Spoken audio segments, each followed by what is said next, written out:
কি রে বাবু? কি হয়েছে বলো? এই দুপুরবেলা কোথায় যাচ্ছিস তুই এখন? একটু কালকে তোমায় বলতে ভুলে গেছিলাম, কালকে একটুখানি স্যার ডেকেছে। তোর স্যারের সাথে তো পরশু দিন সকালবেলা বাজারে দেখা হয়েছিল, তোর স্যার বললো এখন নাকি এক সপ্তাহ বাড়ি থাকবে না উনি। যা, পড়ে আয়, ভালো করে পড়াশোনা কর।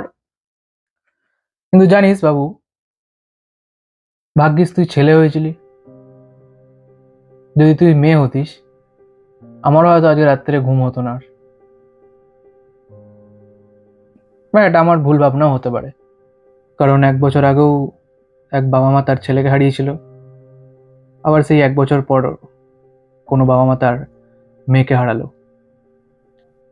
সাবধানে যাস। আরে হ্যাঁ হ্যাঁ, আমি ঠিক টাইমেই চলে আসবো, তোমাকে অত চিন্তা করতে হবে না।